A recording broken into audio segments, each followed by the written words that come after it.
Hi dears, എല്ലാവരും happy അല്ലേ? Welcome to our channel. Palakkad ജില്ലയിലെ അത്തിപ്പൊറ്റ എന്ന ഗ്രാമത്തിലെ മാങ്ങോട്ടുകാവ് ക്ഷേത്രത്തിലേക്കാണ് നമ്മൾ ഇന്ന് പോകുന്നത്. വണ്ടി ഇവിടെ പാർക്ക് ചെയ്ത് നമുക്കിനി കുറേ ദൂരം നടക്കാനുണ്ട്. അമ്പലത്തിലേക്കുള്ള വഴിയൊന്നും അറിയില്ല. ആനയുടെ പിന്നാലെ അങ്ങ് നടന്നു. കുറച്ചധികം ദൂരം നടക്കാനുണ്ട് കേട്ടോ. വേലിയുടെ പതിവ് കാഴ്ചകളായ പല നിറത്തിലുള്ള കോലുമിഠായി, വെള്ളമിഠായി എല്ലാം നമുക്ക് അവിടെ കാണാം. വഴി നീളെ കച്ചവടക്കാരുണ്ട്. ഇതെല്ലാം കണ്ടു നടക്കാൻ തന്നെ നല്ലൊരു സുഖമാണ്. ദൂരെ അമ്പലത്തിന്റെ കവാടം കാണാം. വേലത്തിരക്കു കാരണമാണ് വാഹന നിയന്ത്രണം, അല്ലെങ്കിൽ നമുക്ക് വണ്ടിയിൽ ഇതുവരെ വരാം. ആലത്തൂരിൽ നിന്നും ഏകദേശം 12 കിലോമീറ്റർ ഉണ്ട് ഈ അമ്പലത്തിലേക്ക്. എല്ലാ വർഷവും വിഷു കഴിഞ്ഞു വരുന്ന രണ്ടാമത്തെ ഞായറാഴ്ചയാണ് ഇവിടത്തെ വേല. ഈ മുല്ലപ്പൂവിന് മുഴത്തിന് 15 രൂപയാണ് വില. അമ്പലത്തിലേക്ക് കയറുന്നതിന് മുൻപ് നമുക്ക് വേലപ്പറമ്പൊന്ന് ചുറ്റി നോക്കാം. ആനപ്പന്തലിൽ തലേന്ന് രാത്രി തന്നെ ലൈറ്റ് ഇട്ടെന്നാണ് അറിഞ്ഞത്. ആളുകൾ വന്നു തുടങ്ങിയിട്ടുണ്ട്. നല്ല തിരക്ക് വരുന്നുണ്ട്. നമുക്ക് ഇനി അമ്പലത്തിലേക്ക് കയറാം. അമ്പലത്തിൽ നല്ല തിരക്കുണ്ട്. ക്യൂ അങ്ങനെ നീണ്ടു പോകുന്നുണ്ട്. നമ്മളും ക്യൂവിൽ കയറി നിന്നു. മാങ്ങോട്ട് ഭഗവതിയുടെ മൂലസ്ഥാനം കാളമ്പത്തെ പെരിയോർ വീടാണ്. നല്ല തിരക്കുണ്ടെങ്കിലും ക്യൂ സിസ്റ്റം ആയതുകൊണ്ട് നമുക്ക് പെട്ടെന്ന് ദർശനം കിട്ടി. അവിടെ നിന്നും ഇറങ്ങി. പുറത്ത് ക്യൂ വീണ്ടും നീണ്ടു പോകുന്നുണ്ട്.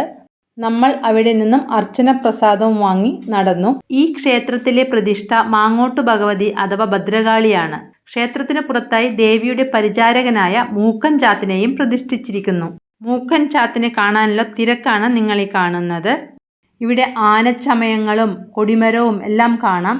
നമുക്ക് ആദ്യം മൂക്കൻ ചാത്തിനെ ഒന്ന് കണ്ടുവരാം. തേങ്ങ ഉടയ്ക്കലാണ് ഇവിടുത്തെ പ്രധാന വഴിപാട്. നമ്മളൊരു തേങ്ങ വാങ്ങിച്ച് അവിടെ കൊടുത്താൽ അവർ ഉടച്ചു തരുന്നതാണ്. ഇനി നമുക്ക് ആനച്ചമയം ഒന്ന് കാണാം. ഇതിനു മുൻപ് നമ്മൾ നെന്മാറ വേലയ്ക്ക് പോയപ്പോൾ നെന്മാറ ദേശത്തിൻ്റെ ആനച്ചമയങ്ങൾ കണ്ടിരുന്നല്ലോ. മനോഹരമായ നെറ്റിപ്പട്ടം, ആലവട്ടം, വെഞ്ചാമരം, മുത്തുക്കുടകൾ, അങ്ങനെ പലതും ഉണ്ട് ഇവിടെ. എല്ലാം നല്ല ഭംഗിയായി ഒരുക്കി വെച്ചിട്ടുണ്ട്. നമ്മൾ ഈ അമ്പലത്തിൽ ആദ്യമായാണ് വന്നിരിക്കുന്നത്. മാങ്ങോട്ടുകാവ് ഭഗവതി ക്ഷേത്രത്തിന് പ്രധാനമായും 2 പ്രവേശന കവാടങ്ങളാണ് ഉള്ളത്. ചുമരിൽ ജീവൻ തുടിക്കുന്ന ശില്പങ്ങൾ കൊത്തിവെച്ചിട്ടുണ്ട്. പുറത്തു നടക്കുന്ന മേളമൊന്ന് നമുക്ക് നോക്കാം. വെയിലിന് നല്ല ചൂടുണ്ട്.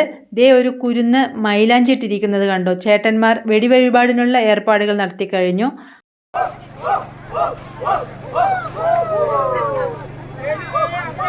എല്ലാവിധ ദുഃഖ ദുരിതങ്ങളും അകറ്റി ഭക്തർക്ക് സർവ്വവിധ ഐശ്വര്യം നൽകുന്ന ദേവിയാണ് മാങ്ങോട്ട് ഭഗവതി.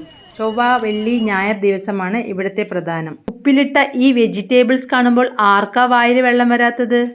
ചൂട് മുളക് ബജ്ജി ആയാലോ? ഞാനൊരു റാസ്ബെറി ഫ്ലേവർ ഐസ് വാങ്ങിയിട്ടോ. ഇനി നമുക്ക് അമ്പലത്തിൽ നിന്നും തിരിച്ചു നടക്കാം. ഈ വീഡിയോ ഇഷ്ടമായെങ്കിൽ നിങ്ങൾ ലൈക്ക് ചെയ്യില്ലേ? പാലക്കാടൻ നാടൻ കത്തികൾ. ഇവിടെ കുറെ കുങ്കുമം എല്ലാം വെച്ചിട്ടുണ്ട് കേട്ടോ. പൊള്ളുന്ന വെയിലത്ത് ഈ ചേട്ടന്മാർ ചെയ്യുന്നത് ഒരു പുണ്യപ്രവൃത്തി തന്നെയാണ് കേട്ടോ. എല്ലാവർക്കും സംഭാരം കൊടുക്കുന്നുണ്ട്. എത്ര ഗ്ലാസ് വേണമെങ്കിലും എടുത്തു കുടിക്കാം. ഈ വീഡിയോ കൂട്ടുകാർക്കെല്ലാം ഒന്ന് ഷെയർ ചെയ്യണേ. കമൻറ്റ് ചെയ്യാനും മറക്കരുത്. നമ്മൾ വണ്ടി വെച്ച സ്ഥലത്ത് തിരിച്ചെത്തിയിരിക്കുകയാണ്. അടുത്ത വീഡിയോയിൽ കാണുമ്പോഴേക്കും bye. Thank you for watching.